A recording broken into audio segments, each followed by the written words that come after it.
Hello, dear students. I am here to tell you something very important. जिस तरीके से social media पर अंग्रेजी भाषा पढ़ाने को लेकर यानी इंग्लिश लैंग्वेज टीचिंग को लेके तीन चार नामों ने पूरे सोशल मीडिया को कैप्चर कर रखा है, सिर्फ एडवर्टीजमेंट में इन्वेस्ट करके, ना कि इंग्लिश लैंग्वेज की क्वालिटी टीचिंग में इन्वॉल्व होकर। ऐसे मिथक को मैं तोड़ना चाहता हूं और जो भी स्टूडेंट्स पूरे भारत में, खासतौर से नॉर्थ इंडियन स्टेट्स में, जो भी बच्चे इस बात को लेके मानते हैं कि English language teaching SSC, CDS, NDA bank का सिर्फ 4-6 नाम है जो दिल्ली से ही टीचिंग करते हैं, मैं ये मिथक, ये मैं भ्रम तोड़ना चाहता हूं और मैं आपको इंग्लिश की वो रिसर्च ओरिएंटेड नॉलेज पहुंचाना चाहता हूं जो आप मानेंगे कि हां, ये अभी यूट्यूब जगत पर इसकी चर्चा नहीं होती है। तो आप रेडी हैं इस तरह के जबरदस्त सेशन के लिए? Are you ready? तो सुनिए ध्यान से। ये सेंटेंस और टेंस को लेके बड़ी जद्दोजहद होती है। सबसे पहला पॉइंट मैं रेज करना चाहता हूं कि जहां टेंस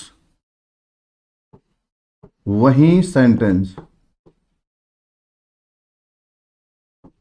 जहां टेंस वहीं सेंटेंस।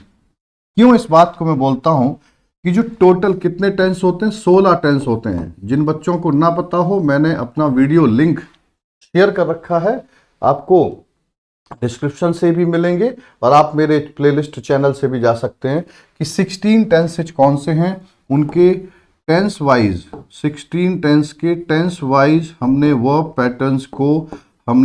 पैटर्न्स को डाल रखा है, राइट। वो वर्ब पैटर्न्स में डाल चुका हूं। मेरा जो पॉइंट है कि जहां टेंस वहां सेंटेंस, इसका मतलब यह है कि अगर आप किसी भी सेंटेंस को या किसी भी टेंस के सेंटेंस को देखें तो उसका जो स्ट्रक्चर जनरली होता है subject, helping verb, main verb. ये मैं ब्रैकेटेड इसलिए डाल रहा हूं कि दो टेंस ऐसे भी हैं 16 में जहां पे कि हेल्पिंग वर्ब नहीं दिखती है, सीधे मेन वर्ब दिखती है। ऐसे कितने टेंस हैं? मात्र 2 टेंस हैं, बाकी जगह तो यही पैटर्न दिखता है। और फिर जो ऑब्जेक्ट एडवर्ब होते हैं ये एज पर नीड होते हैं, लेकिन जो किसी भी वाक्य का मूल स्ट्रक्चर है, जो मूलभूत एलिमेंट है, वो 2 है, एक सब्जेक्ट और एक पूरा का पूरा जो वर्ब पैटर्न होता है, वर्ब पैटर्न जो कि टेंस वाइज होता है, जिसको मैं 16 लिख चुका हूं, टेंस वाइज होता है ये। तो जहां तक टेंस वाइज वर्ब पैटर्न जहां पर भी नहीं होगा वो वाक्य नहीं कहा जाएगा। अब मैं आपको बता दूं कि अगर कोई ये कहे कि भैया टेंस कहाँ है इसमें, तो टेंस सिर्फ इतना है, टेंस सिर्फ हमेशा इतना होता है, जो वर्ब पैटर्न होता है सब्जेक्ट के बाद वही टेंस होता है। और अगर मैं कहूं कि ये सेंटेंस कहाँ पर है, तो सेंटेंस यहां से लेके यहां तक हो जाता है, लेकिन 2 चीजें इसमें वैकल्पिक हैं, ऑब्जेक्ट एडवर्ब, वो अगर जुड़ जाए तो भी सेंटेंस ही माना जाता है। लेकिन सेंटेंस, किसी भी सेंटेंस को मानने के लिए सब्जेक्ट और टेंस के अनुसार वर्ब पैटर्न अगर मिलता है तो अपने आप में सेंटेंस बन जाता है, अपने आप में सेंटेंस बन जाता है। बोलो, ये 2 बातें क्लियर हुई? अगर subject, helping verb, main verb या फिर वर्ब पैटर्न देख लीजिए, अगर इसकी बात करें तो ये सेंटेंस अपने आप में बन चुका है, जहां तक मैंने अंडरलाइन किया है। ऑब्जेक्ट एडवर्ब किसी भी सेंटेंस के वैकल्पिक एज पर नीड, यानी कि जरूरत है तो आएंगे, नहीं जरूरत है तो नहीं आएंगे। तो मिला के अगर देखा जाए तो ये पूरा सेंटेंस हो गया। लेकिन टेंस जो आपका है वो तो सिर्फ इतना ही है ना, वर्ब पैटर्न। इसलिए मिलकर बोलो, जहां टेंस वहीं सेंटेंस, जहां टेंस वहीं सेंटेंस। अब मैं इसको आपको और एक्सप्लेन करता हूं, थोड़ा और समझिएगा इसको। जो सेंटेंस होता है इसके जो मूलतः यानी मूल रूप से 2 ही स्ट्रक्चर पाए जाते हैं, सब्जेक्ट, मेन वर्ब, ऑब्जेक्ट। ये स्ट्रक्चर जो पाया जाता है सिर्फ 2 टेंस में पाया जाता है, प्रेजेंट इंडेफिनिट और पास्ट इंडेफिनिट। अगर हम ये देखें, सब्जेक्ट,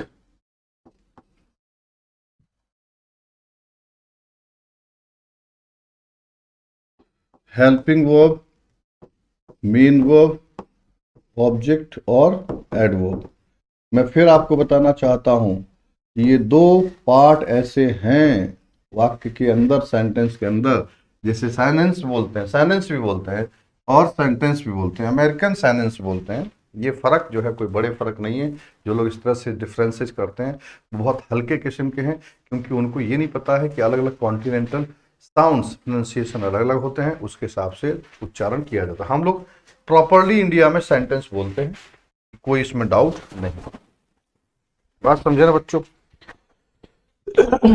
आवाज ठीक से आ रही ना? आवाज ठीक से आनी चाहिए बस। ओहो, हेलो। अब आप देखें तीसरा जो स्ट्रक्चर है एक और पाया जाता है, सब्जेक्ट, लिंक वर्ब और कॉम्प्लीमेंट। लिंक वर्ब भी डायरेक्ट मेन वर्ब के रूप में आ सकता है, और कई बार लिंक वर्ब जो है helping verb plus link verb के साथ आता है। जैसे ही इज गेटिंग एंग्री, अगर मैं देखूं he gets angry, he gets angry, तो यहां जो लिंक वर्ब है एक्शन लिंक वर्ब है। लिंक वर्ब भी दो प्रकार की होती हैं, चर्चा होगी, एक ही जगह सारी डिस्कशन नहीं करना है। लिंक वर्ब दो प्रकार की हैं, ALB एक्शन लिंक वर्ब और स्टेट लिंक वर्ब, इनकी बातें बाद में होंगी। तो he gets angry action link verb है दोस्त, कैसी है? एक्शन लिंक वर्ब है। और अगर इसी में सीधे मेन वर्ब है, ये डायरेक्ट यहाँ पे मेन वर्ब है, अगर मैं इसको ऐसे लिख दूं, he is getting angry, he is getting angry, तो भाई साहब यहाँ इज हेल्पिंग वर्ब हो, गेटिंग जो कि लिंक वर्ब है और मेन वर्ब। इस तरीके से आपको ये तीन स्ट्रक्चर, 1, 2 और 3 वाक्य के नाम पे यही मिलते हैं। अब आपको अगर इन तीन में कोई नेगेटिव बनाना है, कोई नेगेटिव बनाना है, इसको नेगेटिव बनाना है, तो हेल्पिंग वर्ब इसमें खुल जाती है। इसमें तो यहाँ पे नॉट आता है, यहाँ पे इसमें नॉट आता है। तो अगर वाक्यों को नेगेटिव बनाना है तो इन्हीं से बनते हैं, इंट्रोगेटिव बनाना है तो इसी से बनते हैं, है ना? तो नेगेटिव इंट्रोगेटिव इसी से बनते हैं डियर स्टूडेंट्स, इसमें कोई डाउट नहीं। ज्यादातर अंग्रेजी भाषा में ये स्ट्रक्चर आपको देखने को मिलते हैं। और अगर मैं इनमें ये कहूं कि भैया इसमें टेंस कहां पर है, मैं अगर यहां बात करूं कि यहां टेंस कहां है, तो भाई साहब यहां पे इस स्ट्रक्चर में टेंस यहां पर है, इसमें टेंस आपका ये है और इसमें आपका टेंस ये है। बिना इनके आए, बिना इनके आए, बिना इनके आए कोई भी वाक्य टेंस नहीं बन सकता है। बिना इनकी उपस्थिति के वाक्य टेंस हो ना, वाक्य को सॉरी बिना इनकी उपस्थिति के, यानी बिना टेंस की उपस्थिति के, चूंकि ये टेंस है, बिना इनकी उपस्थिति के कोई भी वाक्य नहीं बन सकता है। पिछला स्टेट में गलती से निकल गया, उसके लिए माफ कर देना। देखो ये सब फ्लो में होता है, लेकिन बिना इनके आए कोई भी शब्द समूह वाक्य नहीं माना जाएगा। अगर ये नहीं है, ये नहीं है, अगर आपके ये नहीं है आपके, तो फिर कोई भी शब्द समूह वाक्य नहीं माना जाएगा। इसको मैं और सिंप्लीफाई करके आपको बताता हूं, आगे बढ़िए। सेंटेंस बनने के लिए, कोई भी सेंटेंस, अगर सेंटेंस बनाना है कोई, तो इनमें से किसी एक का होना जरूरी है, जिन्हें हम फाइनाइट वर्ब के नाम से भी जानते हैं। Finite verb, finite verbs, finite verb में से कोई एक होगा तभी सेंटेंस बनेगा। सेंटेंस बनाना है तो, सेंटेंस बनाना है तो या तो इज या एम या आर में से कोई एक हो, या डू या डज या डिड में से कोई एक हो, या हैज या हैव या हैड में से कोई एक हो, या मेन वर्ब का फर्स्ट फॉर्म हो, या मेन वर्ब का फर्स्ट फॉर्म प्लस एस या ईएस हो, या मेन वर्ब का सेकंड फॉर्म हो, या फिर मॉडल्स में से कोई एक हो, मॉडल्स में से कोई एक हो। अगर इनमें से कोई एक है, मान लीजिए दो या दो से, मान लीजिए एक शब्द है और एक ही शब्द इनमें से कोई एक हो, तो उसे सेंटेंस बोलेंगे। जैसे कम, कम यहाँ पे फर्स्ट फॉर्म है ना, तो ये सेंटेंस बोला जाएगा अपने आप में, ये सेंटेंस होगा। क्यों? क्योंकि इसके सब्जेक्ट जो है वो हिडन होते हैं इंपेरेटिव सेंटेंस में, यू, और प्रेजेंट इंडेफिनिट का वाक्य माना जाता है। तभी तो यू डू नॉट होता है। डोंट कब आता है? इसको नेगेटिव बनाना तो डोंट कम। क्यों डोंट आ रहा है? क्योंकि ये प्रेजेंट इंडेफिनिट का है, इसका सब्जेक्ट यू छिपा हुआ है, इसका सब्जेक्ट यू छिपा हुआ है। तो कम अपने आप में एक सेंटेंस है, गो अपने आप में एक सेंटेंस है। क्यों? क्योंकि इनमें से कोई एक आ रहा है, इनमें से कोई एक आ रहा है, इनमें से कोई एक आएगा तो शब्द या शब्द समूह टेंस माना जाएगा, सेंटेंस माना जाएगा। वैसे तो ये कहा जाता है सेंटेंस, सेंटेंस जो होता है मेरे मित्र, वो एक शब्द का हो सकता है, दो शब्द का हो सकता है, और दो से अधिक शब्दों का हो सकता है। छोटी छोटी चीजें नोट करते रहना। सेंटेंस जो है वो एक शब्द का या दो शब्द का या दो से अधिक शब्द का होता है।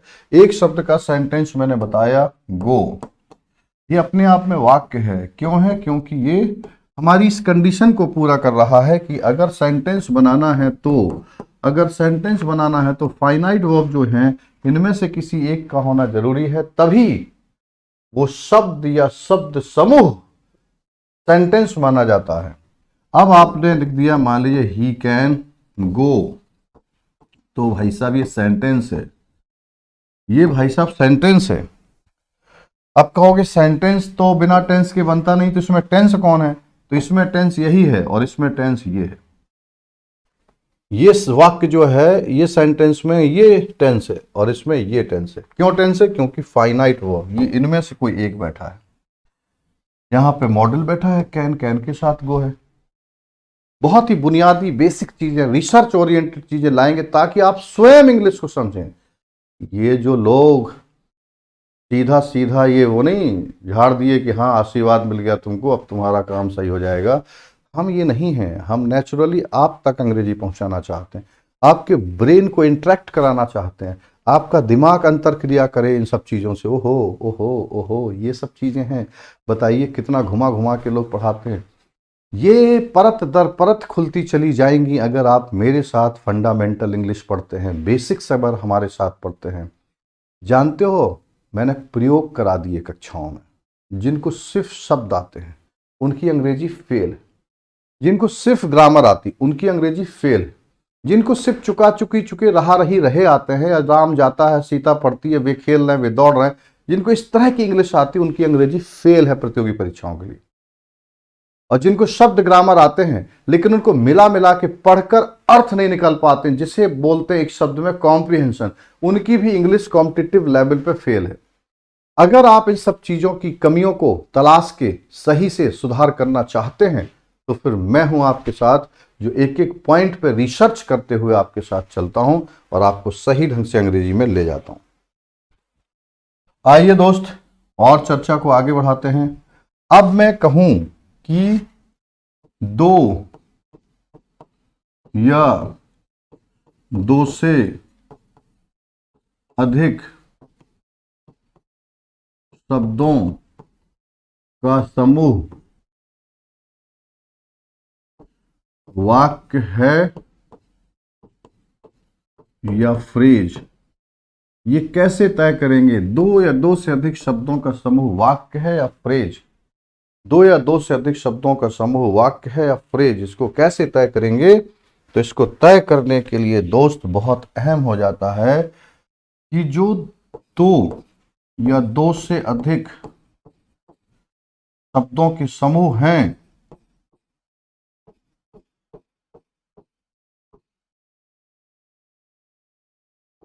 दो या दो से अधिक शब्दों के जो समूह हैं, क्या उनमें कहीं फाइनाइट वर्ब है? अगर उनमें फाइनाइट वर्ब है, अगर ऐसे शब्द समूह में, अगर ऐसे शब्द समूह में, ऐसे शब्द समूह में अगर फाइनाइट वर्ब है तब तो सेंटेंस बोलोगे, और अगर फाइनाइट वर्ब नहीं है तो सेंटेंस, और फाइनाइट वर्ब नहीं है तो भाई साहब इनको फिर फ्रेज बोलोगे, क्योंकि फ्रेज का परिभाषा है सेंटेंस की परिभाषा क्या है? अ ग्रुप ऑफ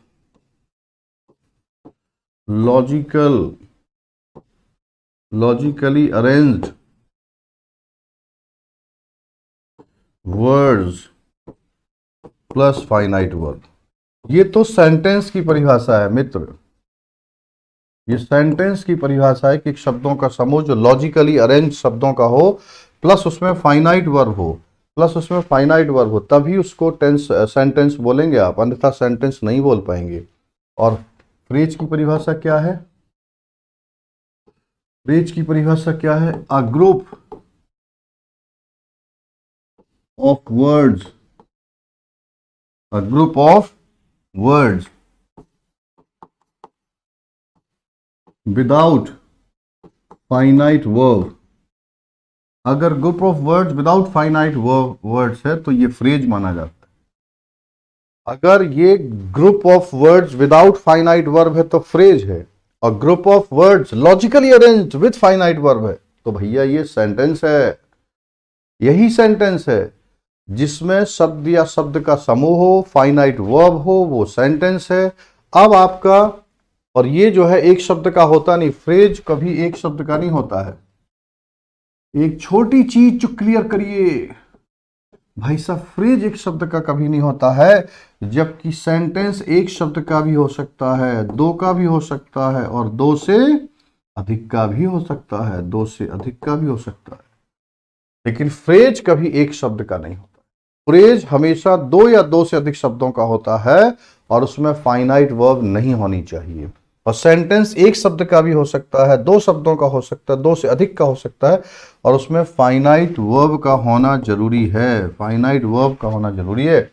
और फाइनाइट वर्ब तो आप फिंगर टिप्स पे याद कर लो, is, am, are, was, were, do, does, did, has, have, had, main verb का फर्स्ट फॉर्म, मेन वर्ब का फर्स्ट फॉर्म ऐसे यस, मेन वर्ब का सेकंड फॉर्म, और सारी मॉडल्स।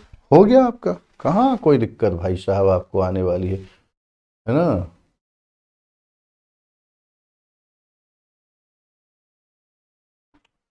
अब मैं आपको दिखाता हूं,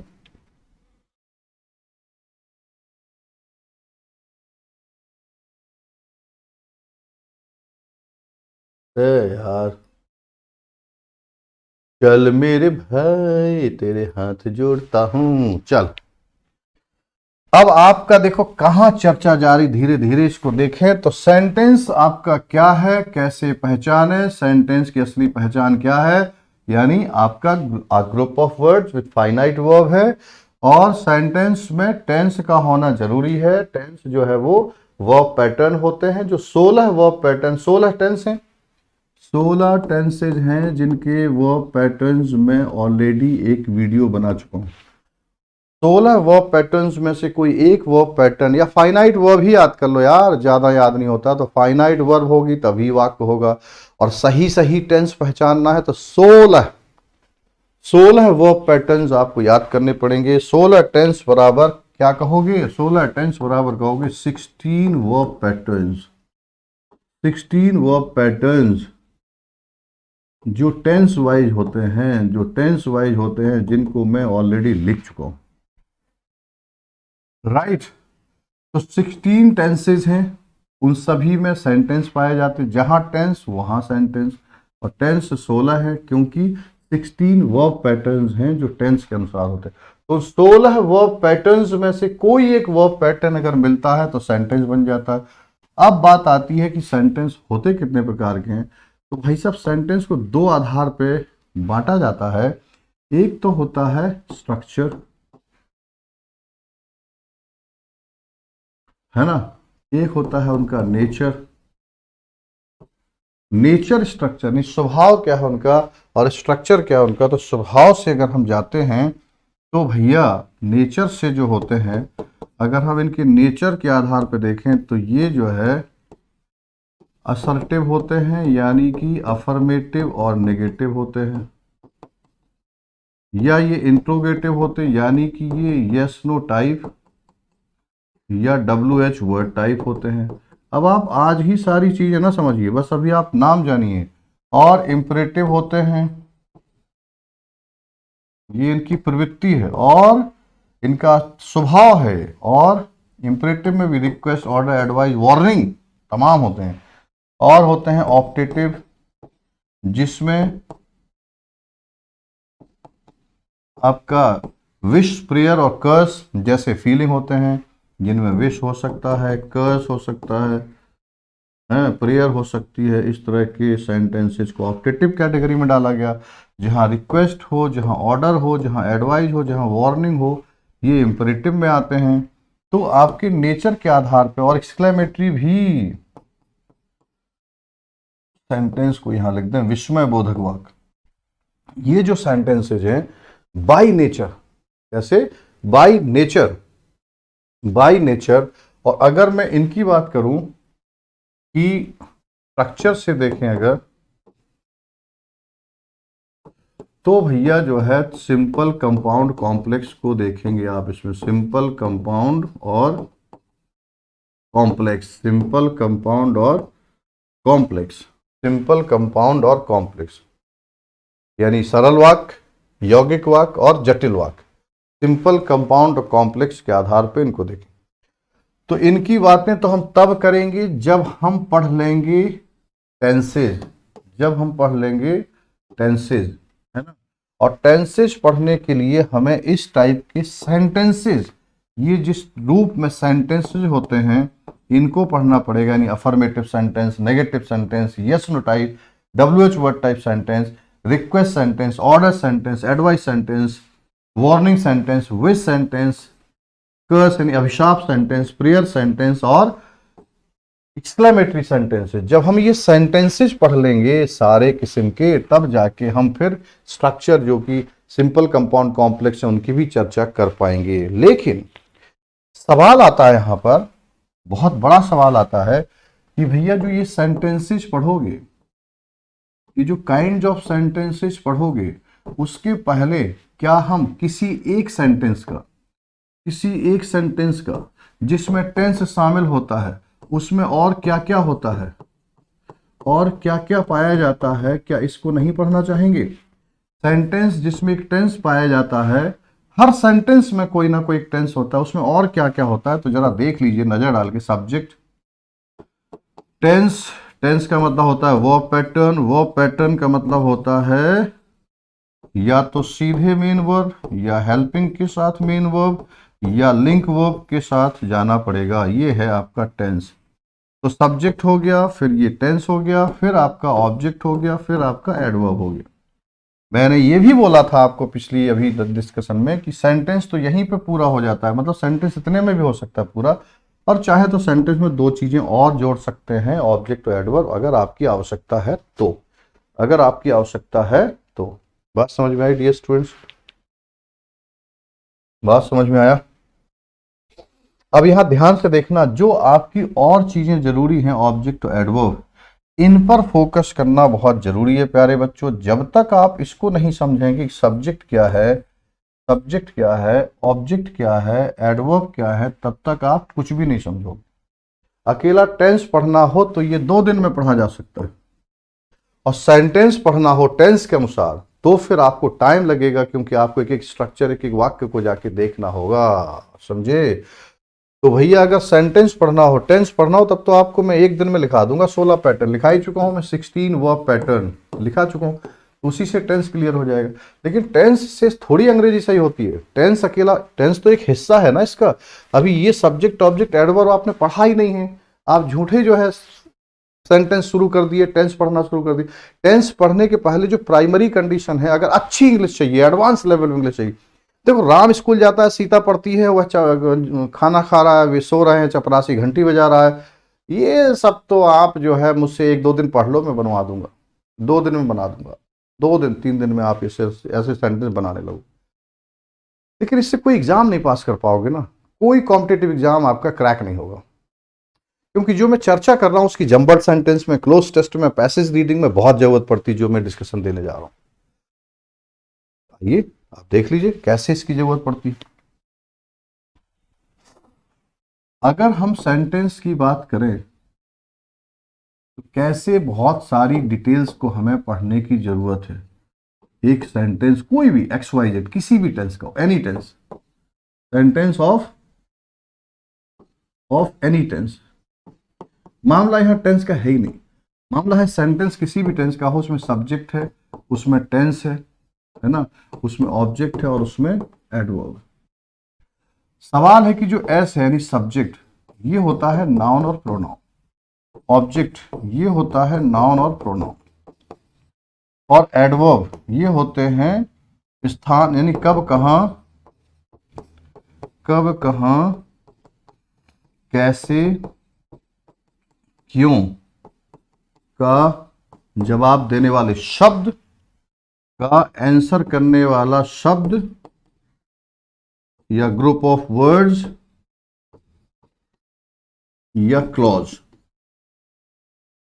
यानी कब कहां कैसे क्यों का जवाब देने वाला अगर एक शब्द है तो एडवर्ब, शब्दों का समूह है तो एडवर्बियल फ्रेज, और शब्दों का समूह प्लस फाइनाइट वर्ब, शब्दों का समूह प्लस फाइनाइट वर्ब है तो एडवर्बियल क्लॉज, एडवर्ब क्लॉज हो जाएगा वो, राइट। तो आपका एडवर्बियल फ्रेज और एडवर्ब क्लॉज ये है। और सब्जेक्ट ऑब्जेक्ट में जो नाउन प्रोनाउन होता, बस यही कहानी का खेला है और यही है तुम्हारे दुश्मन। ये तीन जो दुश्मन को, ये जो तीन बड़े बड़े दुश्मन हैं बच्चों के, हिंदी माध्यम छात्रों के, जब तक इनको नहीं पढ़ेंगे तब तक टेंस पढ़ के भी ये अंग्रेजी नहीं पढ़ पाएंगे, अंग्रेजी नहीं बोल पाएंगे, अंग्रेजी नहीं समझ पाएंगे, ना अंग्रेजी के प्रश्नों को ये दमदारी से हल कर पाएंगे।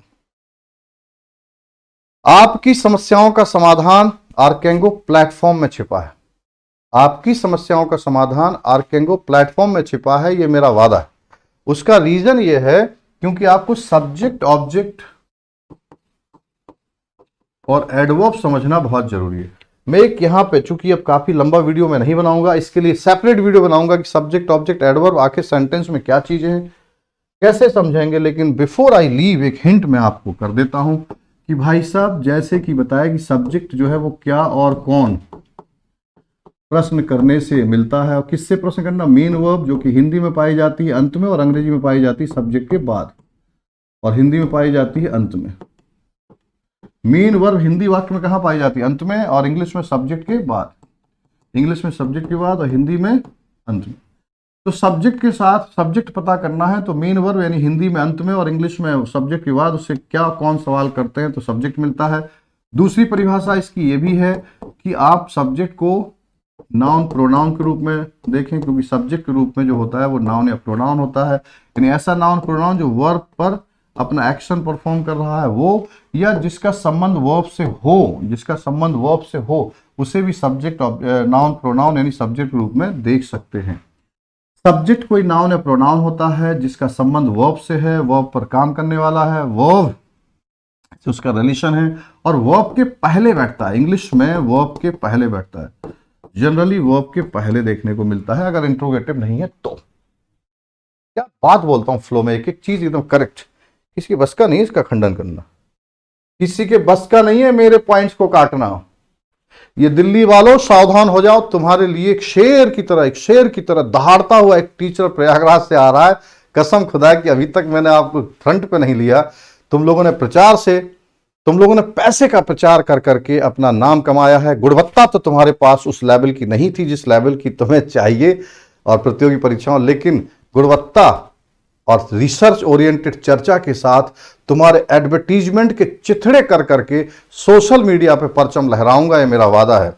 और तुम मुझसे मिलोगे भी, मोहब्बत से मिलोगे, क्योंकि गुणवत्ता का सम्मान करते होगे तो मोहब्बत से मिलोगे, और गुणवत्ता से नफरत करते होगे तो मुझसे नाराज रहोगे।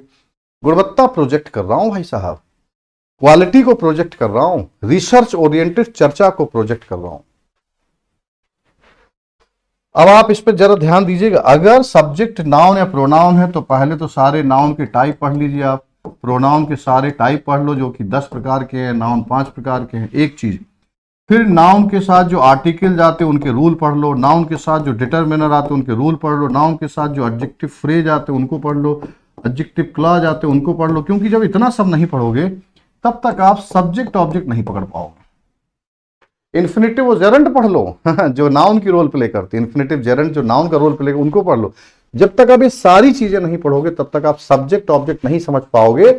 सब्जेक्ट ऑब्जेक्ट के नाम पे सिर्फ अगर समझोगे तो राम जाता है यानी राम सब्जेक्ट है, ये क्या बात हुई यार, ये तो तुम जो है प्राइमरी के बच्चों को पढ़ा रहे हो और बैठे दिल्ली में हो, लाखों करोड़ों रुपए कमा चुके हो, पूर्वांचल बिहार राजस्थान के लड़कों का इतना पैसा ले चुके हो तुम, कहानी वही सब्जेक्ट में। अरे भैया जो है सब्जेक्ट क्या चीज है उसको पूरा समझा तो दो एक दिन कम से कम अपने चैनल पे जाके। अभी तो तुम्हारे वीडियो नहीं पाए जाते जिनमें सब्जेक्ट पूरा आपने एक्सप्लेन किया हो, सब्जेक्ट जिन पर एक्सप्लेन किया ऐसे वीडियो नहीं है तुम्हारे।